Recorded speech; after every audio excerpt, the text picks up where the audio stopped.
gelap guys. Tidak.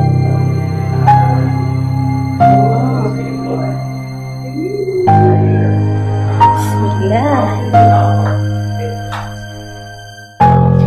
Dah selesai deliver kereta perorangan Beza tadi.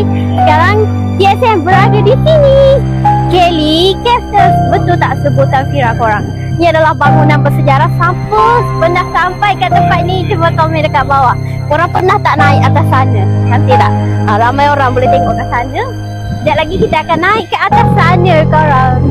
Fira dah sampai di sini. Dan dekat mana ni? Dekat Perak juga. Dekat Ipoh Perak. Dekat Perak. Satu Malaysia.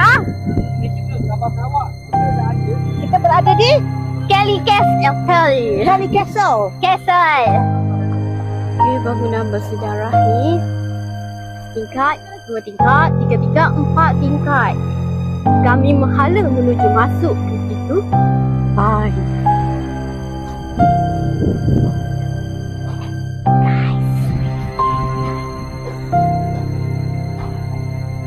Dia ada pintu dari luar tadi. Sekarang kita nak masuk ke tempat ini.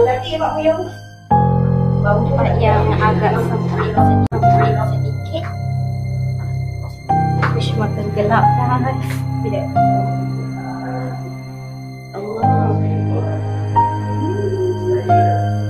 Bismillah. Ya Allah, Allah Akbar. Itu masih simpanan. Simpanan Allah. Okey, kita keluar semula. Banyak Allah. Di bahagian sini dia ada tulis sejarah-sejarah yang berlaku lah.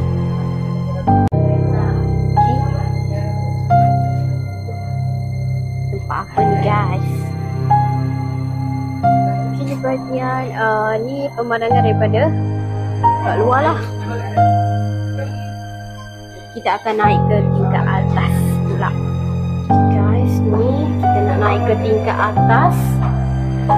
Ada apa dekat tingkat atas? So, apa ni? Bilik apa ni? Bilik tetamu kat sini. Okey, kat luar tu ada apa ni? Beranda. Wow. Nanti kita shoot dah. 2 video ke 3 video kat sini. Balkoni Serambi Berhantu bos. Balkoni Serambi. Balkoni Serambi Berhantu. Ayo Serambi guys. Berhantu. Apa berhantu?